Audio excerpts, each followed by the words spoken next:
Muito bem, deixa eu me apresentar oficialmente para vocês. Eu sou cardiologista, sou mestre em cardiologia pela Pontifícia Universidade Católica do Rio de Janeiro. Eu fiz o mestrado em cardiologia nos anos 73 e 74. Alguns de vocês aqui nem eram nascidos ainda. E eu sou o terceiro brasileiro a ser mestre em cardiologia. Não existia mestrado em São Paulo. O mestrado só ocorria no Rio de Janeiro, começou lá. Então todo mundo ia para lá, inclusive o pessoal de São Paulo. Tinha 100 candidatos, 5 vagas, eu tive a sorte de tirar o primeiro lugar. Não é vantagem, porque eu fiz cardiologia durante o meu curso médico todo, eu já fazia cardiologia. Então ficou fácil para mim. Então, eu sou mestre em cardiologia pela Pontifícia Universidade Católica do Rio de Janeiro. Eu sou fellow do American College of Cardiology. Se não me engano, na última vez que eu testei, que eu chequei, tinha 19 brasileiros em toda a história da medicina brasileira que ganharam o fellowship. Não é você pagar anuidade. Você tem que provar para o American College of Cardiology que você fez uma contribuição substancial para a cardiologia mundial. Existe um índice eletrocardiográfico na fase aguda do infarto do miocárdio que tem meu nome, índice de Ribeiro. Então, desde 1983, eu sou fellow do American College of Cardiology. Eu sou nutrólogo pela Associação Brasileira de Nutrologia e pela Associação Médica Brasileira. É um curso de 1 ano, de especialidade. Você vai, faz o curso, faz a prova e ganha o título de especialista. Nós somos 1.041 nutrólogos no Brasil hoje. Aqui está o livro de cardiologia mais famoso. Aqui está o cardiologista mais famoso que o mundo já teve, Eugene Braunwald, era chefe de medicina de Harvard. E aqui está o livro mais vendido em medicina no mundo. Você provavelmente deve ter uma edição dessa mais antiga. Essa é a última, é a 17ª, do Harrison. É o livro de medicina mais vendido no mundo. E quem organizava até a sua morte, 2, 3 anos atrás, era o Dr. Eugene Braunwald. Você tem uma ideia da importância dele. Se você entrar no meu site, clicar biografia e clicar o meu currículo completo, você vai ver que dos 149 trabalhos científicos que eu tenho lá, e que está também na plataforma Lattes do Conselho Nacional de Pesquisa, não tem jeito de estar errado, eu tenho 9 trabalhos publicados com Braunwald. Ribeiro Braunwald, Ribeiro Braunwald, Braunwald Ribeiro, Ribeiro Braunwald, Ribeiro Braunwald, Ribeiro Braunwald, Ribeiro Braunwald, Ribeiro Braunwald, Ribeiro Braunwald, e eu convenci o Dr. Braunwald em publicar comigo em português nos Arquivos Brasileiros de Cardiologia. Então, tenho 9 trabalhos publicados com o Dr. Braunwald. Aqui está a plataforma Lattes do Conselho Nacional de Pesquisa, onde está lá validado o meu currículo. Se você entrar no Google e digitar o nome Laí Ribeiro, você vai ter mais de 1 milhão de citações. Se você entrar no YouTube e digitar o nome Laí Ribeiro, você vai ter mais de 1000 vídeos disponíveis, mostrando o nosso trabalho de muitos anos aí, repercutindo na internet. Tá? Eu tenho 36 livros publicados, dos quais 26 estão traduzidos para outros países, presentes em mais de 40 países. E eu tenho 95 DVDs médicos gravados nos últimos 12 meses em assuntos diferentes da medicina, que depois vai estar à disposição para vocês, se você quiser adquirir. Os nossos pilares de trabalho nesse pós-graduação é o Guyton, última edição, é o Goodman-Gilman, última edição, é o Harrison, última edição, e é o texto, o Williams, que é o papa da endocrinologia, o livro de Williams da endocrinologia. Aqui está a sua última edição, que é a 12ª. E aqui está a Williams Ginecologia, é da onde nós tiramos tudo isso. Com relação ao hormônio, o melhor livro que tem no mercado, tem 833 páginas, 6.724 referências, é o do Dr. Hertog, que é um indivíduo, um belga, 4ª geração de endocrinologista. O bisavô dele já falava de endocrinologia, o avô dele era o famoso Eugene Hertog, o pai dele era o famoso Jacques Hertog, do sinal de Hertog no hipotiroidismo, que você aprendeu na semiologia, e agora Thierry Hertog, inclusive já trouxe ele ao Brasil, etc, etc, etc. Aqui está um livro meu que eu publiquei há 10 anos atrás, sobre reposição hormonal, que eu não recomendo porque já está obsoleto. Aqui está o meu site favorito, que é o Google Acadêmico. Nós médicos temos que aprender a trabalhar com o Google Acadêmico. O Google normal é para leigo, isso aqui é o Google científico. Aqui está um site extremamente interessante para nós médicos, que é o www Clinical Trials, traduzindo ao pé da letra, ensaiosclínicos.gov. Se você entrar nesse site, digitar o que quer que seja, você vai ver se existem estudos multicentros. Por exemplo, você quer saber se resveratrol tem efeito em câncer. Você vai lá, digita resveratrol e câncer. Se tiver estudos grandes de multicentros, vão aparecer aí. Todos os estudos multicentros do mundo estão registrados, estão nesse site. Eu quero começar dizendo que as estatinas foram lançadas no mundo em 1987. Eu fui diretor médico da Merck Sharp & Dohme até 1985, nos Estados Unidos. Um remédio para ser desenvolvido, ele gasta 8, 9 anos. Então eu participei do lançamento das estatinas no mundo, porque o primeiro país a lançar estatina foi os Estados Unidos, a primeira empresa foi a Merck, e eu era diretor médico da Merck nos Estados Unidos. Então eu conheço muito bem o assunto, certo? Quando foi lançado, em 87, foi lançado o Mevacor, que é a lovastatina. Eu já trabalhava na Ciba Corporation, mas até 85 eu participei do desenvolvimento disso. Então nós vamos conversar sobre as estatinas, que é altamente polêmico. Vamos conversar sobre o iodo, que é mais polêmico ainda. Você vai ter críticas severas dos colegas quando você começar a usar iodo abundantemente. Você vai entender por que vem as críticas. Nós vamos conversar sobre o sal, que você vai ter uma surpresa muito agradável, porque você acha que sal causa hipertensão. E você vai aprender que cloreto de sódio causa hipertensão, não é sal. Sal e cloreto de sódio não são sinônimos. O sal integral, você vai ver que normaliza a pressão arterial. Paradoxo para muitos. Eu vou explicar por quê. E, finalmente, nós vamos conversar sobre o uso, a aplicação da vitamina B12 em várias patologias. Uma coisa sem nenhum efeito colateral, zero. Não tem jeito de se intoxicar ninguém com vitamina B12 na vida. Relativamente barato, muito simples de fazer. E você vai ter efeitos espetaculares. Então, esse é o nosso esquema de hoje. Então, nós vamos começar por que usar. Talvez o título mais apropriado seria Por que não usar estatina?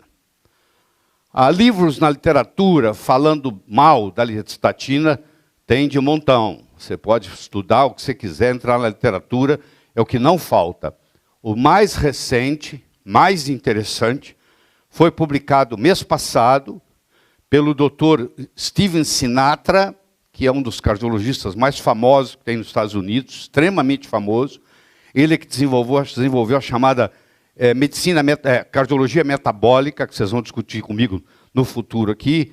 E ele e o Dr. Baldwin, Johnny Baldwin, que eu já tive a oportunidade de trazer ao Brasil, já veio falar num dos meus congressos. Eu tive agora com os dois em Las Vegas, no mês de dezembro, e eles estavam lançando esse livro, o grande mito, o mito do colesterol, que na realidade é um mito. Vou provar isso para você hoje.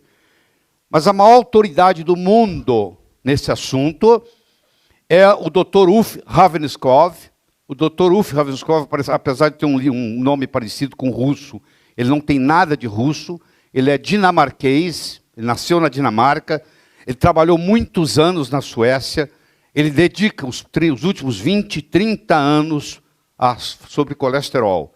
Ele tem o melhor livro de colesterol que tem na literatura. Esse livro aqui tem quase 1000 páginas, é extremamente caro, mas é um livro que é o melhor livro que existe sobre o assunto. A Barbara Roberts, que também sofreu os problemas da estatina nela própria, no marido, mas para ser mais especificamente, e ela escreveu um livro espetacular sobre o assunto, também é um que eu recomendo, vai estar aí nos seus slides. Então é esse assunto que eu quero conversar com você com relação às doenças cardíacas. que vai mudar o seu paradigma e você vai ter subsídio para discutir isso com seus colegas. Aqui estão alguns dos fatores de risco. Então, são inúmeros. Eu tenho aqui excesso de estrogênio no homem, mata. Quando se descobriu que as mulheres se protegiam com estrogênio do infarto do miocárdio até a idade de 55 anos, eles pensaram assim, mas e se nós fizermos estrogênio para o homem? Não vai também diminuir o infarto no homem? E, paradoxalmente, aumentou. Então, estrogênio no homem causa infarto do miocárdio. Tá? Na mulher, protege. No homem, causa infarto. Triglicéridos elevados, baixa testosterona, excesso de fibrinogênio. Você sabe que o fibrinogênio ele tem uma ação trombótica, ele ativa o trombolismo, ele deve estar, no mínimo, no ideal, abaixo de 220. O excesso de homocisteína, nós podíamos discutir 3 dias seguidos aqui, não seria suficiente para discutir homocisteína. O Dr. Kilmer McCulley foi quem descobriu a importância da homocisteína no ser humano. Vocês vão ver comigo mais tarde a importância como biomarcador de submetilação, que na nossa época de faculdade isso não existia, que era o grupo do metil, que nós vamos estudar profundamente aqui. E você vai entender o papel da homocisteína, o prejuízo que ela causa no corpo e o envelhecimento prematuro que ela provoca. Tá? A hipertensão arterial, baixa vitamina K, que é outro problema sério que os médicos não dão atenção, excesso de colesterol, existem casos de pacientes familiares onde o colesterol é 800, 900, 1000, tá? É o genético o processo. A LDL oxidada, que é o que realmente importa hoje, tá? A insuficiência da vitamina D, que 96% dos brasileiros, inclusive vocês que estão sentados aqui nessa sala, têm deficiência de vitamina D. Nós medimos o seu 25-hidroxi-D no sangue, e eu te garanto, você pode fazer isso, o SUS hoje permite você fazer nos seus pacientes o 25-hidroxi-D, que é o que mede o quanto de vitamina D que a pessoa tem, e hoje o ideal é entre 50 e 80 nanogramas por ml. Você vai ver que de cada 100 pacientes que entrar no seu consultório, 99 têm deficiência de vitamina D, e isso é muito importante para a saúde. O déficit do óxido nítrico, aquele NO, que é a molécula mágica, maravilhosa, que interfere em quase todos os mecanismos do corpo, a glicemia elevada, o HDL baixo, a hiperinsulinemia, o LDL elevado, a proteína C reativa, que é muito mais importante que o colesterol. Quando se tem um processo inflamatório, aumenta-se o NF-kappa-beta. Vocês vão aprender isso depois. O NF-kappa-beta estimula a produção de interleucina 6. A interleucina 6 vai no fígado e estimula a produção de proteína C reativa. A proteína C reativa é um parâmetro para dizer o quanto que você tem de inflamação no corpo. E, finalmente, a relação entre o EPA e o DHA, o EPA e o DHA baixo no sangue, que são ômega 3, que nós vamos também discutir profundamente. Mas de tudo isso que eu falei para você, o que sobra na mente dos médicos e dos pacientes e da maioria dos cardiologistas é que o colesterol é que conta. E eu vou provar para você hoje que o colesterol não conta nada. E isso é puxar o tapete, porque é impressionante o quanto que nós estamos enganados com relação a isso. Primeiro que mais de 50% dos indivíduos com infarto agudo do miocárdio têm colesterol normal. Framingham. Framingham é uma cidade que fica 40 milhas de Boston, no estado de Massachusetts. Eles pegaram praticamente todos os habitantes de Framingham. Em 1948, e até hoje continua o estudo de Framingham. É o estudo epidemiológico mais bem acompanhado que existe no mundo. Esses fatores de risco que você conhece, todos vieram dos dados de Framingham. Já estão nos netos daqueles que começaram, continuam estudando aquele pessoal. Então, nos dados de Framingham, em torno de 60% dos pacientes infartados têm colesterol normal. Tem LDL de 150, para você ter uma ideia. Como pode uma tese ou teoria não explicar mais de 50% das exceções? Se colesterol, Estou começando bem simples, tá? Estou começando simples, nós vamos complicar isso. Mas vamos começar bem simples. Como que uma regra não explica mais de 50% das exceções? Se é tão importante, por que mais de 50% dos pacientes infartados têm colesterol normal? Então eu quero compartilhar com você o pensamento da maioria dos cientistas sérios no mundo hoje sobre a chamada teoria. É teoria, porque nunca ficou provado que colesterol causa qualquer problema no coração. Não está provado, isso é uma teoria que alguém desenvolveu. E você vai me acompanhar aqui, você vai chegar à conclusão comigo de que é apenas uma teoria. Mais de 20 mil pacientes com menos de 65 anos de idade se encontram na lista de espera de transplante cardíaco nos Estados Unidos. Mais de 20 mil estão na fila de espera. Nós estamos falando de um problema gravíssimo. 44% das pessoas no mundo morrem de problema cardíaco e não estão encontrando a solução. Tem todo bilhões de dólares envolvidos, drogas caríssimas e o problema cada vez se agrava mais. Olha o que acontece, vai quebrar um país só com isso aí, ó. Uma cirurgia cardíaca, um transplante cardíaco é uma coisa muito cara, caríssimo.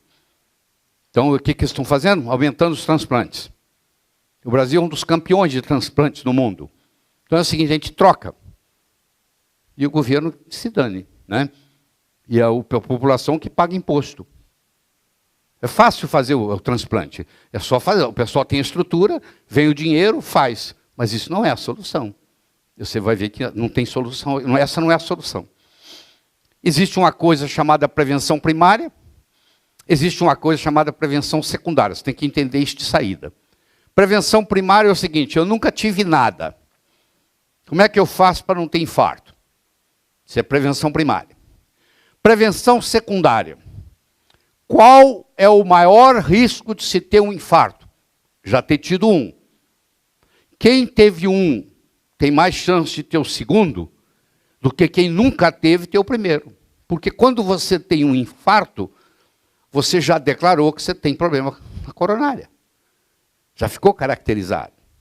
Então nós vamos dividir os pacientes em dois grupos. Aqueles que nunca tiveram, e como é que a gente faz para eles não terem? É chamado prevenção primária. E aqueles que já tiveram, como é que não tem de novo? Porque o maior fator de risco que existe cardíaco é ter um infarto. Porque esse é o paciente realmente que vai ter o segundo.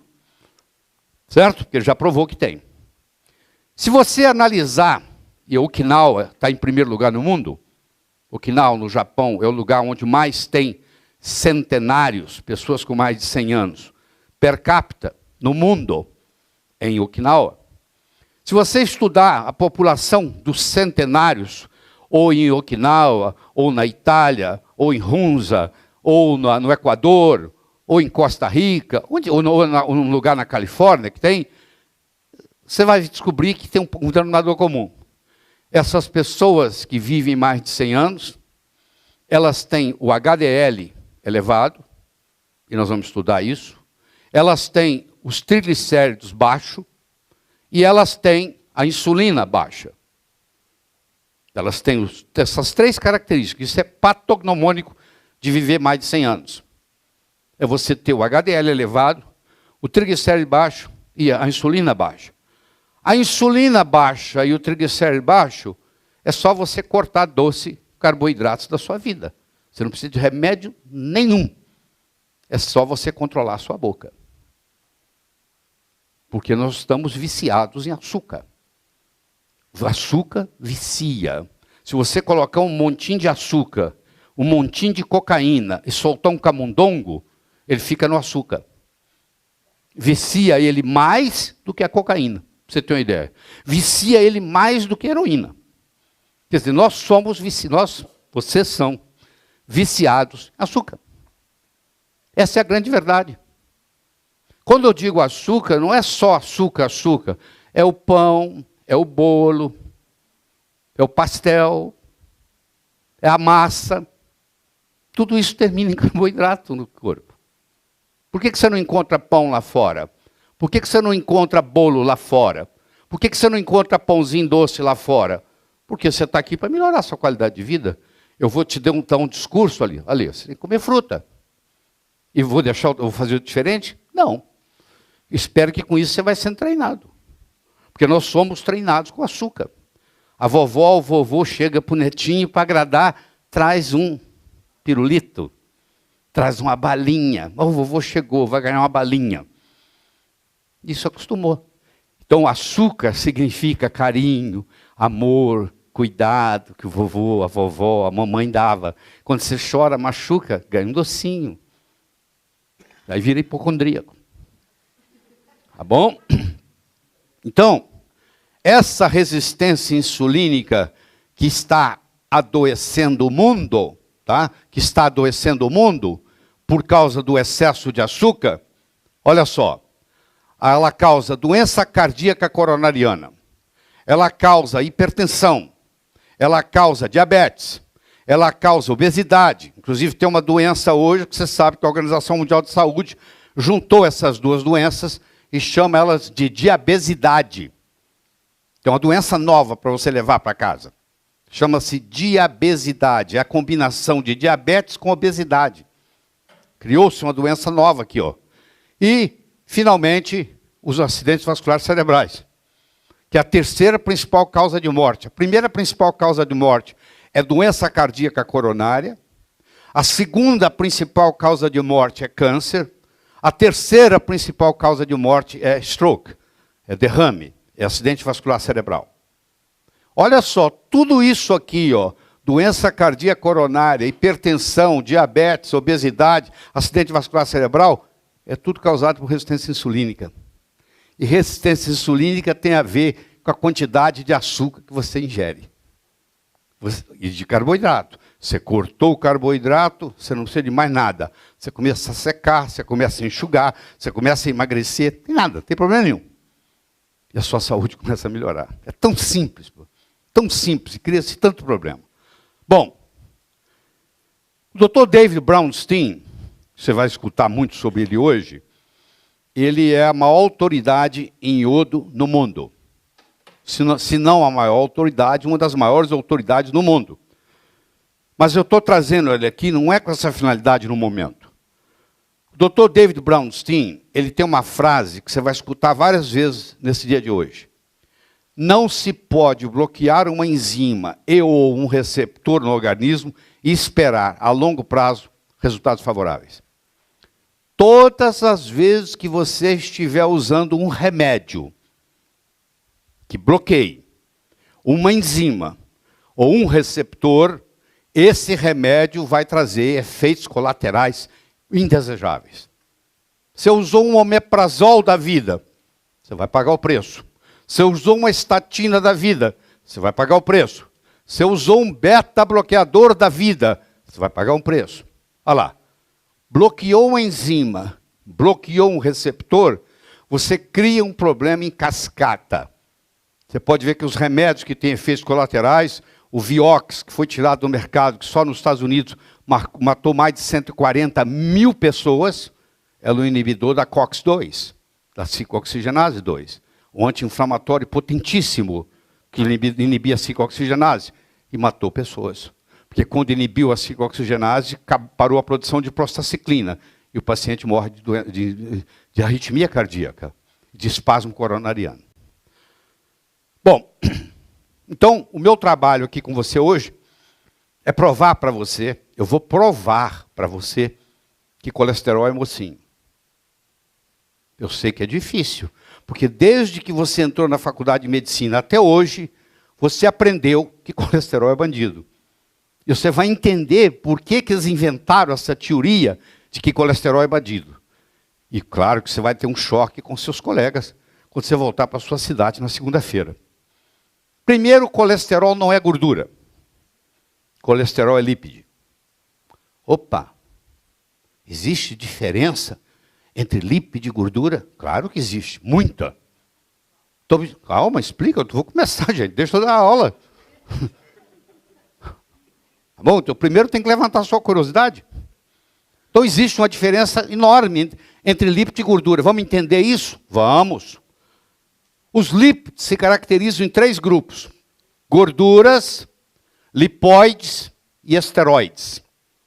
O que quer dizer lípide?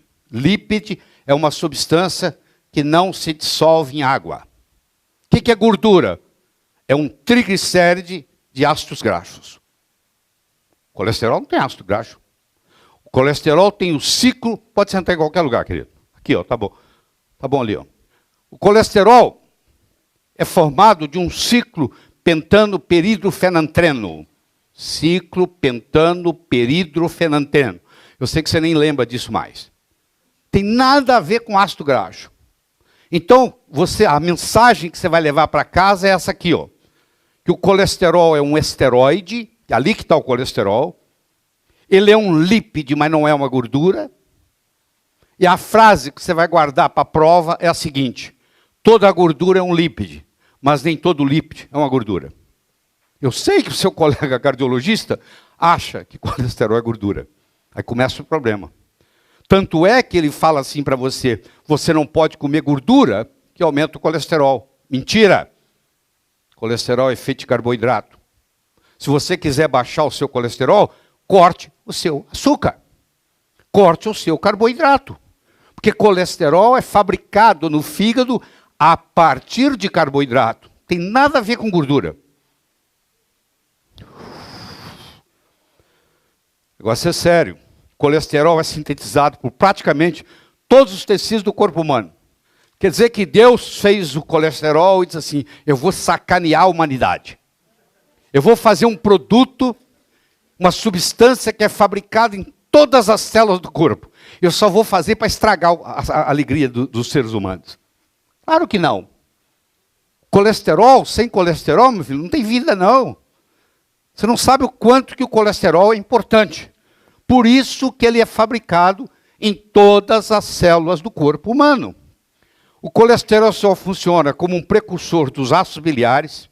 Se você não tiver ácido biliar, você não absorve vitamina A, nem D, nem K, nem E, nem minerais. A sua paciente que removeu a vesícula, ela está doente. Ela não tem sintomas, mas ela está doente. Ela não é uma pessoa saudável, porque tirou a vesícula dela. Ah, não, tira a vesícula, é bobagem. Aí pronto, começa o problema. Porque eu preciso do ácido biliar. O colesterol produz todos os hormônios esteroides. O colesterol produz a vitamina D. Só a vitamina D controla 2.000 genes. Você tem 23 mil genes funcionais. 10% da sua genética, aproximadamente 10% da sua genética, é controlada pela vitamina D. Se você não tiver colesterol adequado, quem tem colesterol abaixo de 150, qualquer lugar tá bom, Maurílio. Se você tiver colesterol abaixo de 150, você não produz vitamina D. Olha o estrago. Você não produzindo vitamina D, você perde o controle em mais de 2.000 genes. Você se predispõe a câncer. Eu vou mostrar para você que colesterol baixo aumenta câncer. Você se predispõe a todo o processo infeccioso, seja bacteriano, seja fúngico, seja virótico. Olha os estragos que vão acontecendo. É de extrema importância que as células dos principais tecidos do corpo recebam um suprimento contínuo de colesterol. Por décadas, tem dito que a gordura saturada entope artérias e causa doença cardíaca. Mas só tem um problema. Ninguém nunca, jamais provou isso. Eu desafio você a me trazer um trabalho científico. Eu vou te mostrar em números que provam o que eu estou falando. Eu desafio você, qualquer colega seu, a trazer um trabalho científico mostrando que gordura saturada causa problema. Tá? O colesterol é elevado. Por que o colesterol, meu colesterol está elevado? Por que ele está elevado? Pode ser que seus hormônios estejam baixos. Você tem um distúrbio hormonal. O seu hormônio está baixo, por um mecanismo de compensação, o colesterol aumenta. Porque mais colesterol, mais hormônio. O organismo está tentando dificultando produzir mais hormônios. Ou você tem uma toxicidade. E o colesterol é destoxificante.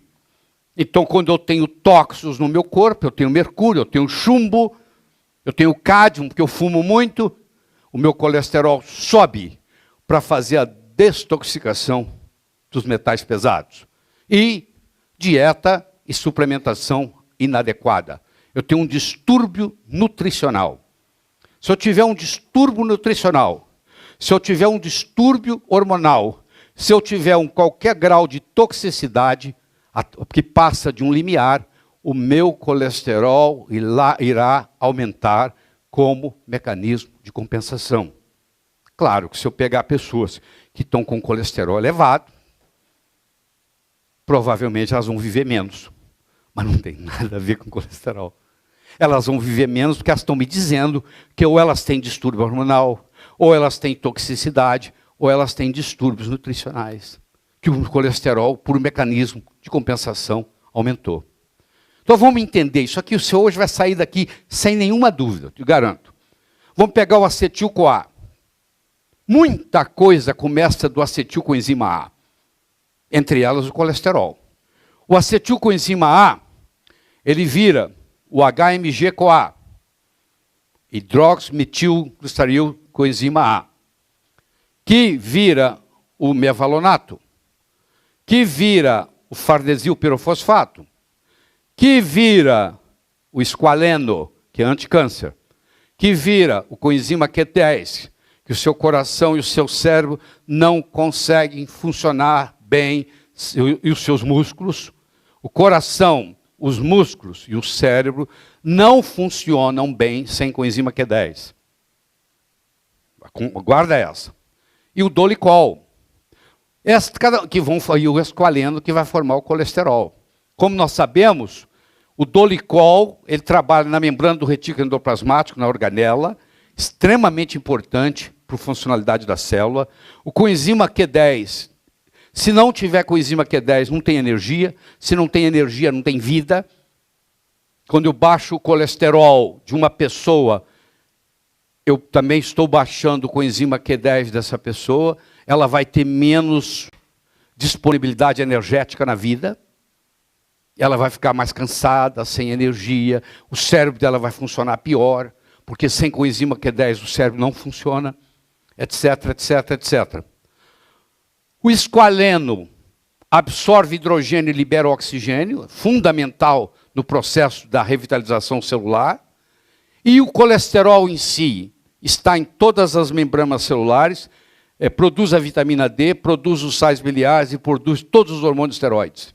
Todos os hormônios. Então, se eu inibir essa enzima aqui, 3-hidroxi-3-metilglutaryl-CoA, que as estatinas inibem, eu vou. Você lembra que eu falei? Se você inibir uma enzima ou inibir um receptor, você está procurando problema. Então, na hora que eu inibo isso aqui, tudo isso aqui cai. Antes do colesterol cair, cai o coenzima Q10. Antes do colesterol cair, cai o esqualeno. Antes do colesterol cair, cai o dolicol. Aí os problemas começam. Vocês vão ver quais são esses problemas. Então você sabe muito bem que o colesterol vira pregnolona, a pregnolona vai virar DI-progesterona, que vai virar androstenediona, a progesterona vai fabricar o cortisol, a androsterona vai para a testosterona, que vai para estradiol, que vai para a estrona, a testosterona pode virar de hidrotestosterona, a androstenediona pode ir direto para a estrona, o DHT vai por 3-alfa-androstenediol, a estrona pode voltar a ser estradiol, tudo termina numa rua sem saída chamada estriol. Tá? Então isso aqui está a cascata dos hormônios esteroides. Quando eu baixo o colesterol, eu diminuo a minha progesterona, eu diminuo o meu cortisol, eu diminuo o meu DEI, eu diminuo a minha testosterona, eu diminuo meus estrogênios. Está tudo diminuído. Eu passo a viver num outro patamar, eu agora não tenho mais energia. Eu perco a minha sexualidade, eu perco a minha força muscular, eu perco a minha capacidade de raciocinar em 3 dimensões, eu perco a minha estrutura óssea, porque tudo depende disso aí. Olha o estrago que eu estou fazendo na hora que eu diminuo a produção de colesterol lá em cima. O colesterol oriundo da dieta alimentar desempenha um importante papel na manutenção da saúde da parede intestinal. Os chineses já diziam, toda doença, toda saúde começa e termina no intestino. Ora, se eu não tenho colesterol suficiente na minha dieta, eu começo a ter distúrbio intestinal. Eu começo a desenvolver hiperpermeabilidade intestinal. Um estudo feito com mais de 120 mil indivíduos sadios em São Francisco, na Califórnia, mostrou que em 15 anos de follow-up, quanto mais baixo o colesterol, maior a chance de infecção. Está aqui o estudo direitinho mostrando que quanto menor o colesterol, mais infecção você pega. Principalmente se você é aidético. Aí a sua história é seríssima. Porque o paciente aidético com colesterol baixo, ele vai adquirir infecções recorrentes o tempo todo. Tá? O colesterol sobe nele como mecanismo de compensação. Ele vai no médico errado, o médico resolve tratar o colesterol dele. Aí que a desgraça acontece. Está aqui, ó. O que tem de triglicérido aí? Nada. O que tem de glicerol aí? Nada. O que tem de ácido graxo aí? Nada. Colesterol não é gordura. Isso chama ciclo pentano perido fenantreno. Ciclo pentano perido fenantreno. Esse grupo, esse núcleo aqui, ó. Colesterol não é gordura. Cai a ficha. Você pergunta para os seus colegas médicos, a maioria pensa que colesterol é gordura. Colesterol não é gordura. Colesterol é um lípide. Nem todo lípide é gordura. Toda gordura é lípide. Colesterol não é gordura, e sim um lípide. Colesterol é sintetizado no fígado a partir de carboidratos e não de gordura. Você quer baixar seu colesterol? Pare de comer açúcar. Pare de comer pão. Pare de ingerir massa. Porque seu colesterol vai baixar. Não precisa de remédio, não. É só cortar os carboidratos que acaba. Agora, se eu corto a gordura, eu tenho que comer alguma coisa. Aí eu vou comer açúcar, eu vou comer carboidrato. Você não pode comer gordura. Ah, eu não posso comer gordura. O que sobrou para mim? Ah, sobrou para você proteína, mas não come muita proteína, não, por causa do fígado, do rins, hein? Os rins, tá? E muita proteína da osteoporose, não come não. Ah, então sobrou o quê? Sobrou carboidrato. Aí eu vou ingerir carboidrato, meu colesterol vai subir mais ainda. Aí eu tenho, por isso que eu tenho que tomar o remédio, né? Porque agora eu tenho colesterol alto. Causado pelo médico. Tá bom?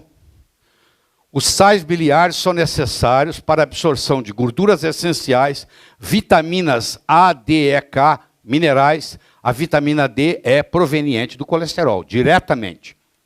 Diretamente. O colesterol é incorporado no interior de todas as camadas da parede celular e na bainha da mielina.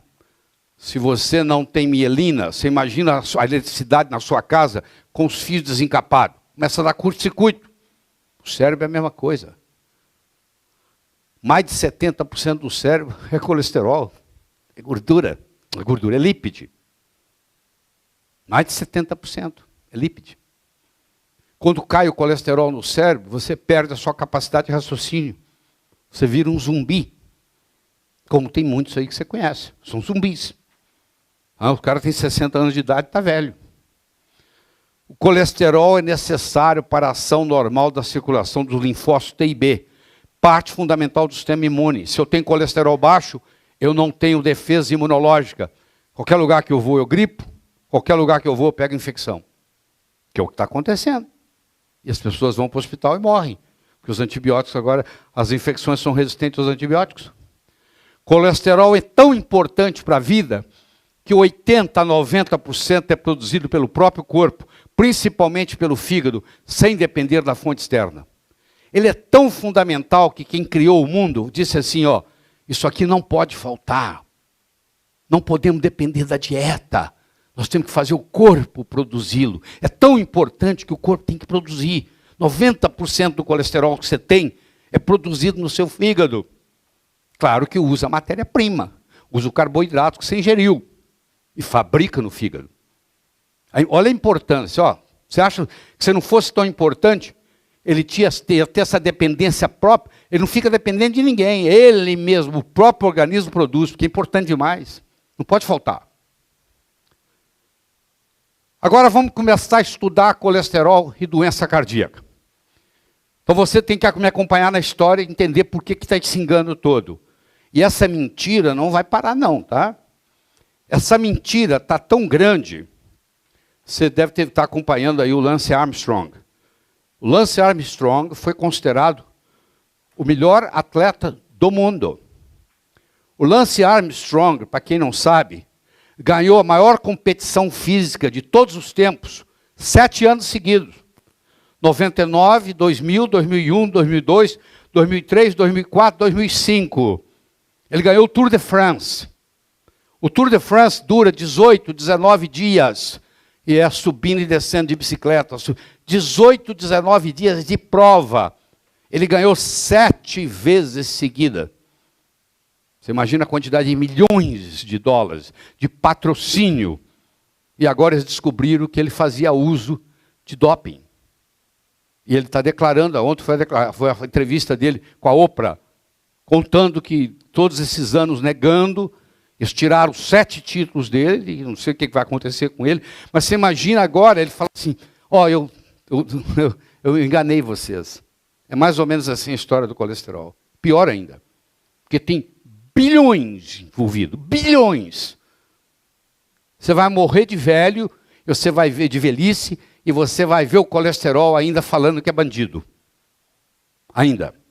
Ainda bem que você vai ter essa aula guardada, e você vai mostrar. Em 1784, o colesterol foi identificado em cálculos biliares. Vem de coli. Coli significa vesícula. Então, colesterol. 1784. Colesterol é um esteroide, lípido, não uma gordura. Não é hidrossolúvel, dependendo de lipoproteínas. Ah, por isso que tem a LDL. Por isso que tem a HDL. VLDL. Lipoproteína, LIRO-A. Ah, quer dizer que o colesterol não pode andar no sangue sozinho. Olha, ele é lípide. Lípide não mistura com água. Lípide não mistura com água. Então ele precisa de uma lipoproteína para carregar ele. Um caminhãozinho para carregá-lo. Tá? Em 1870, o grande patologista Virchow, examinando placas de aterosclerótica, descobriu colesterol na placa. Por que o colesterol estava na placa? Você pegou o detetive na cena do crime. Aí você algema ele porque ele é bandido. Não, ele está lá desvendando o crime. Ele foi lá para analisar o crime. Ele não cometeu o crime. O colesterol vai lá para ajudar. Aí ele fica preso na placa. Aí eles acharam. A primeira coisa, o Virchow achou. Ó, toda vez que eu acho uma placa aterosclerótica, tem colesterol. Em 1912, as placas de colesterol em coelhos, galinhas, usando dietas com altas concentrações de colesterol. Galinha e coelho são animais herbívoros. Você não pode dar carne por coelho. Se você der carne por coelho, você desenvolve a doença da vaca louca. Por que a vaca pegou a doença da vaca louca? Porque eles pegaram, trituraram ossos e puseram no farelo da vaca, para a vaca comer. Tem cálcio, tem não sei o quê. Aquele osso agora, não, o organismo da vaca não se dá bem com aquilo. Então foi criado os prions. São proteínas desnaturalizadas que atacam o próprio cérebro e causam a doença da vaca louca. Se eu pegar um herbívoro, como é o coelho, como é a galinha, e der para ele colesterol, colesterol não existe no mundo vegetal. Grandes coisas, quando você compra uma coisa e fala assim, não tem colesterol, e é um óleo vegetal. Nenhum óleo vegetal tem colesterol. Colesterol só existe no reino animal. Então, claro, você dá para um herbívoro que não sabe o que fazer com colesterol, porque ele é herbívoro, ele não tem as enzimas próprias para fazer os hormônios e etc. Então, esse colesterol nesse animal causa placa aterosclerótica. Então, em 1912, eles disseram, ó, o Virchow estava certo. Ele achou colesterol na placa aterosclerótica, e agora nós damos colesterol para coelhos e para galinhas, e nós desenvolvemos placas ateroscleróticas. Muito bem. Em 1925, descobriu-se que 80% a 90% do colesterol é produzido pelo próprio corpo. Já mostrei isso para você. Aí você questiona, mas por quê? Porque é tão importante que tem que ter produção própria. Não pode depender do meio externo. Onde nasceu a hipótese do colesterol? Eu vou levar você no comecinho, você vai entender tudo. Deixa eu te apresentar o Dr. Ancel Keys.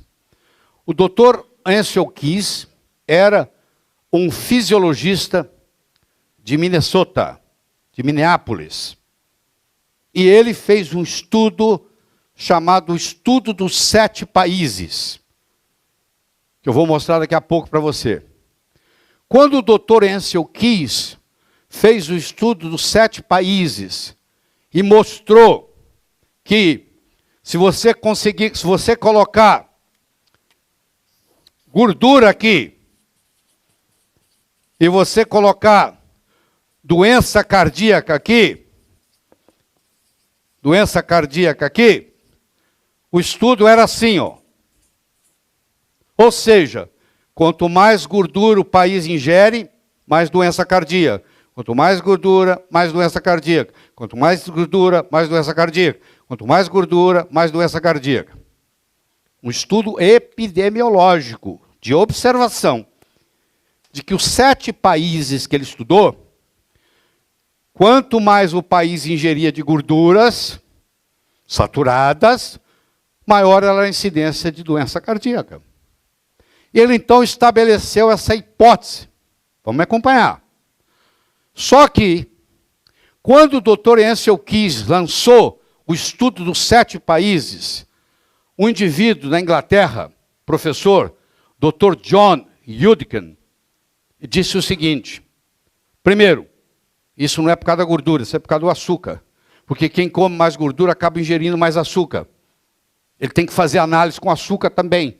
Porque pode ser a gordura, pode ser o açúcar.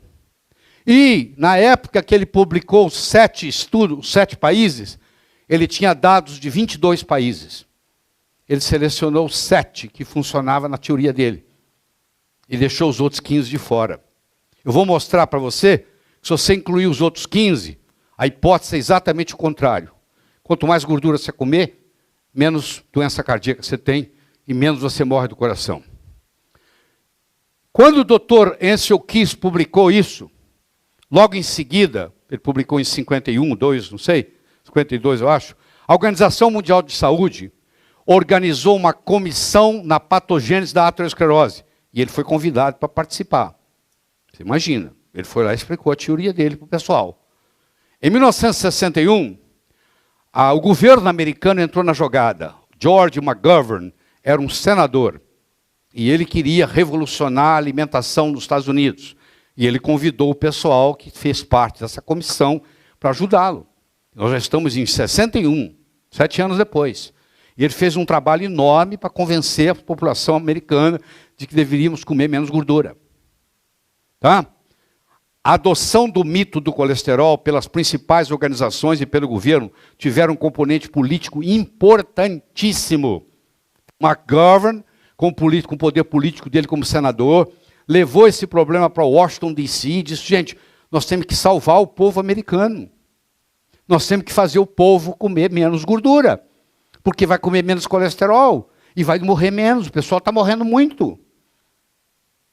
Só para você ficar sabendo, em 1930, morreram nos Estados Unidos 3.000 pessoas por causa de doença cardíaca. Em 1960, morreram nos Estados Unidos 300.000 pessoas por causa de doença cardíaca. Vou falar de novo. Em 1930, morreram 3.000. Em 1960, morreram 300.000. A cidade convir que aconteceu alguma coisa aí para fazer isso. Sabe o que aconteceu? Baixaram a ingestão de gordura e aumentaram a ingestão de carboidrato.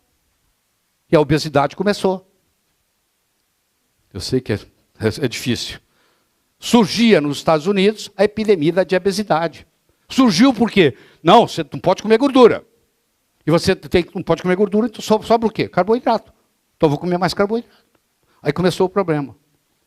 E nós estamos sendo enganados desde 80.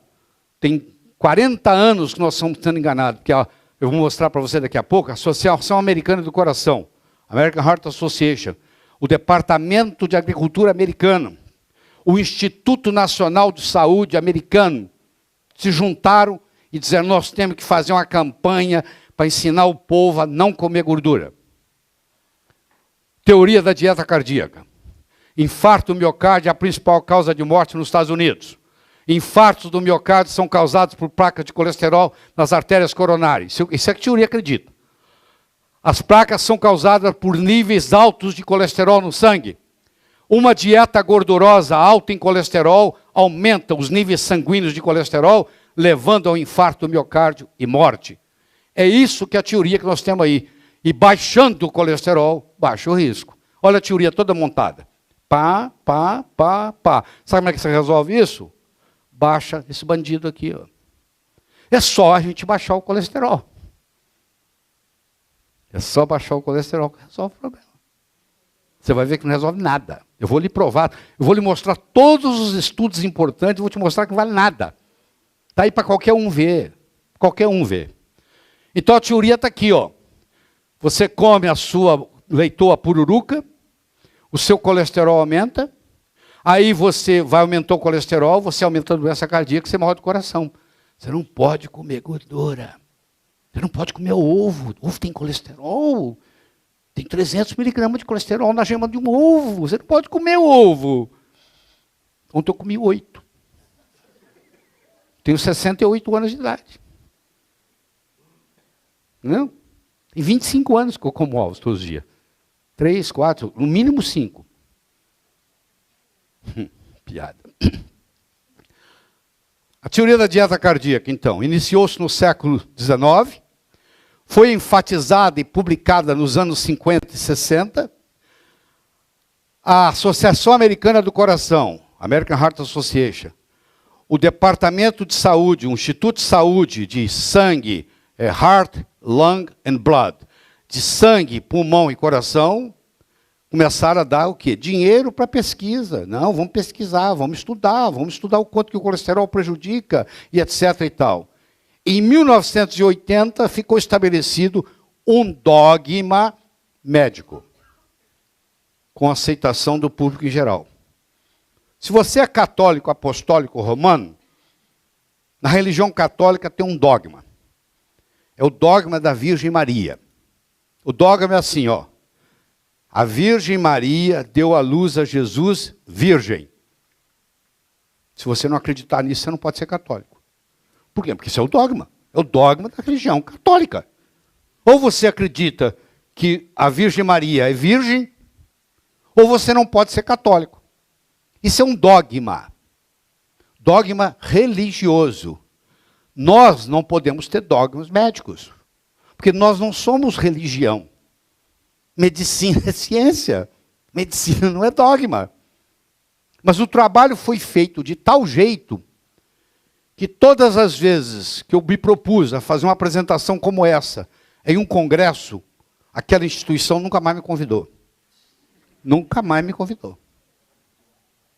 Entendeu? Porque eles sabem que eu vou mexer com tudo. Eu vou mexer com o ganha-pão de todo mundo. E você vai me acompanhar. Nós estamos só começando.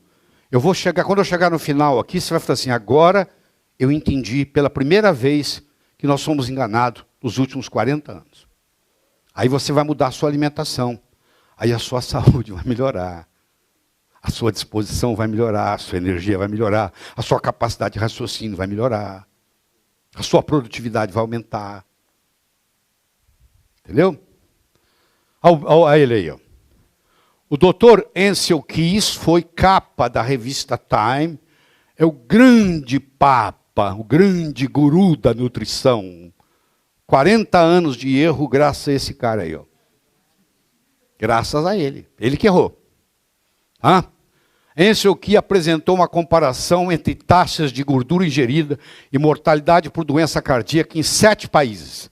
Estados Unidos, Canadá, Austrália, Inglaterra, País de Gales, Itália e Japão. Aqui isso tudo. Olha que bonito. O Japão não ingere quase nada de gordura. Também não tem ninguém que morre do coração. Os Estados Unidos é o país que mais ingere gordura. O pessoal morre do coração. Então, aqui, ó, 7 países aqui, ó. 1, 2, 3, 4, 5, 6. Por que 6? Porque ele juntou o país de Gales e a Inglaterra, fizeram um só. São 7 países, mas tem 6 pontos. Porque esses dois aqui, Inglaterra e País de Gales, ficaram juntos. Então, olha que curva bonitinha, olha. Pá, pá, pá. Você imagina uma pessoa que não tem, não entende estatística, médico não entende estatística. Não entende. Tá? Desconfia que médico não entende estatística. Os médicos que entendem de estatística são médicos que têm que estudar estatística. Eu, quando fui para Harvard, não sabia nada de estatística, zero. Aqui no Brasil não se aprende estatística na medicina. Eu tive que aprender para publicar meus trabalhos, não tinha jeito, não era aceito meus trabalhos, eu tive que aprender. Então, olha, eu mostro para o médico assim, tá vendo aqui, ó? Quanto mais gordura você come aqui, ó, mais problemas você tem na coronária. Puxa, que linha bonita, isso mesmo, ó. O Japão não come nada, os Estados Unidos comem muito. É, isso mesmo, tá certo, é isso aí. Não vou deixar meus pacientes comer colesterol mais. É uma correlação notável.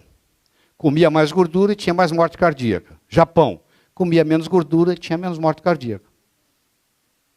Começou a convencer o mundo, né? Vamos analisar isso com mais cuidado? Ele fez o estudo dos 7 países. Primeiro que isso aqui não determina causa e efeito, para começar. Só porque tem correlação, não significa causalidade. Se eu fizer uma relação, já fizeram uma vez, se você tem TV a cores ou tem TV preto e branco. E quem tinha TV a cores tinha mais infarto que tinha TV preto e branco. Entendeu? Ela tentou mudar a cor da sua TV e não vai ter infarto? Não tem nada a ver. Porque o pessoal que não tinha TV preto e branco é a pessoa mais humilde, pessoa que ingeria menos caloria, andava mais a pé, pisava mais no chão, tinha outros problemas. Morria de infecção, e aí não ficava velho o suficiente para ter infarto. Entendeu? Então, existe correlação, não causalidade. E o Japão é conhecido no mundo inteiro por ingerir pouco açúcar, principalmente pouca frutose.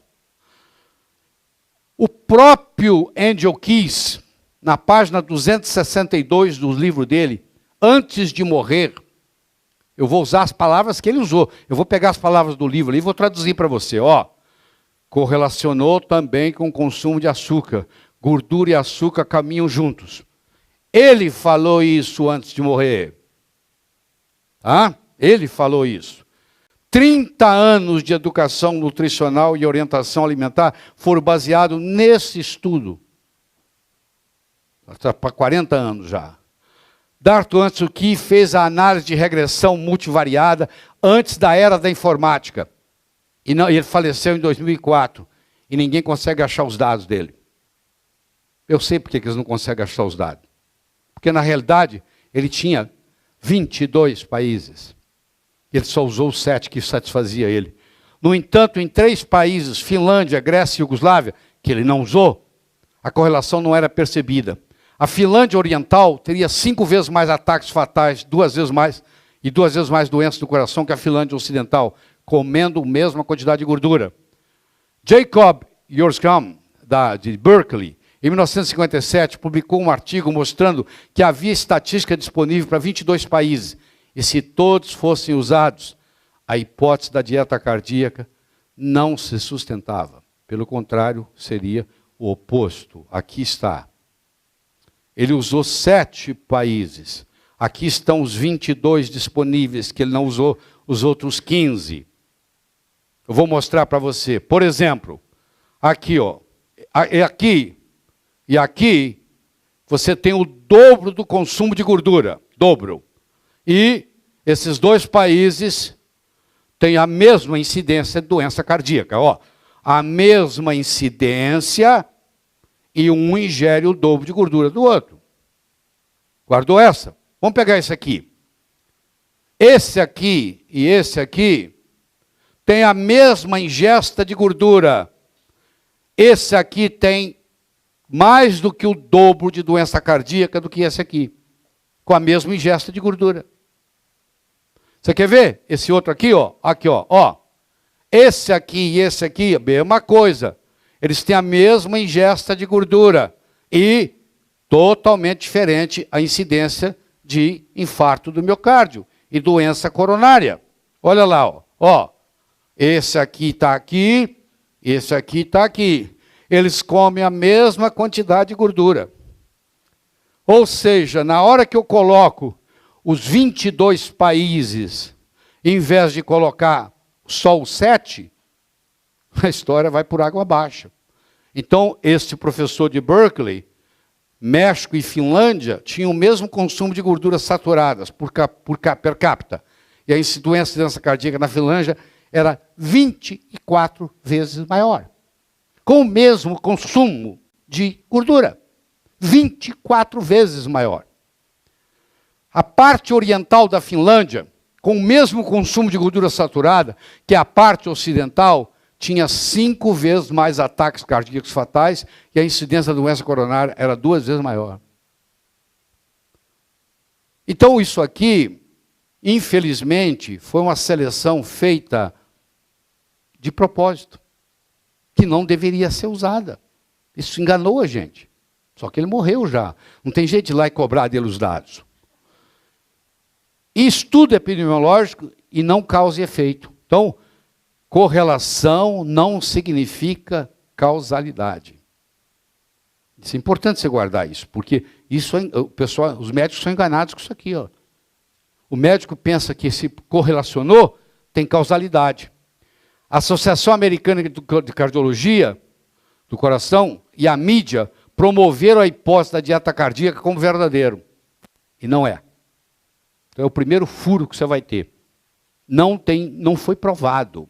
Isso era uma teoria que alguém juntou 7 dados, juntou aquilo lá, fez aquela conversa fiada, foi muito controvertido na época, mas não interessa. Está aqui ele, e ele começou a mostrar para os Estados Unidos como é que você devia de comer. Foi quando o pessoal começou a engordar. A obesidade americana surgiu daqui. Ó. Espero que a partir de hoje você comece a aproveitar a sua leitoa pururuca. Tá bom? Em 1977, o Congresso americano, lá, através do McGovern, instituiu uma política governamental para recomendar uma dieta reduzida de taxa de gorduras com críticas severas da comunidade científica e da Associação Americana de Medicina. Os médicos, outros que não cardiologistas, fizeram críticas severas, cientistas, comunidade científica disseram é um absurdo falar isso, de que colesterol aumenta o problema cardíaco, isso é uma mentira, e todo mundo, mas não interessa, resolveram, não, vamos fazer isso, vamos fazer. Por que em 1982 a Associação Americana do Coração, a Associação Médica, porque aí a Associação Médica já estava envolvida, e o Departamento Americano de Agricultura iniciaram uma grande campanha contra dietas com alta concentração em gorduras. Em 1970, nós já vamos, em 1 minuto a gente vai para o intervalo. Em 1970, foi descoberta a clínica do LDL. Porque era assim, quando eu comecei a trabalhar na medicina, o colesterol normal era 320. E não existia LDL, HDL. Isso não existia. Não tinha sido descoberto ainda. Nos anos 70, foi descoberto o LDL e HDL. Aí eles vieram com a seguinte conversa, que o LDL era ruim e que o HDL era bom. Que também é uma mentira, você vai ver depois. Tá? Em 1970, a dieta gordurosa aumentava o LDL. Então era o seguinte, se eu comesse gordura, eu aumentava o LDL. E se o LDL aumentava a doença cardíaca, conclusão, se eu diminuir o colesterol, se eu diminuir a dieta, a ingestão de gordura, eu vou diminuir o LDL, eu vou diminuir a doença cardíaca. Isso era totalmente errado. Mas eles fizeram essa hipótese. Hipótese. Não tem nada de verdade aqui. Hipótese. Aí, olha só, esse é o último slide antes do intervalo. os primeiros 4 ensaios clínicos, comparando a incidência de doença cardíaca com a dieta baixa em gordura e alta em carboidratos, o estudo de Honolulu, o estudo de Porto Rico, o estudo de Chicago e o Framingham, que é o estudo epidemiológico mais importante que o mundo já teve, não mostraram nenhuma evidência de benefícios se você parar de comer leitoa pururuca. Não mostraram. Mas não interessa, eles não querem ver. Quando chegou nesse ponto aí, a indústria farmacêutica já tinha começado a trabalhar com baixar o colesterol. O lobby no Congresso já era tão grande, entendeu? A quantidade de gente que ia perder emprego se essa teoria acabasse, seria um estrago tão grande que eles falaram, não dá. Aí começou um problema político. Político. E a mentira continua. Então eu espero que eu esteja pronto. Estou começando a provar para você. Essa história é longa, tá? Ela é muito longa. Eu estou apenas no começo da história. Tá bem? Eu estou começando a história com você. E eu vou te mostrar os dados, tudo certinho. Eu não acredito em mim, não. Depois você vai checar os dados. Você vai ver. Eu vou te levar na história do começo até o fim. Eu já comecei a mostrar para você que Ansel Keys escolheu 7 países. Se eu escolher os 22, não dá em nada. Pelo contrário, começa até a virar o contrário. Que isso é uma teoria, primeiro. Segundo, que não mesmo se fosse a correlação perfeita, não tem nada a ver com causalidade. Eu vou mostrar para você, uma coisa é correlação, outra coisa é causalidade. Não tem nada a ver com causalidade.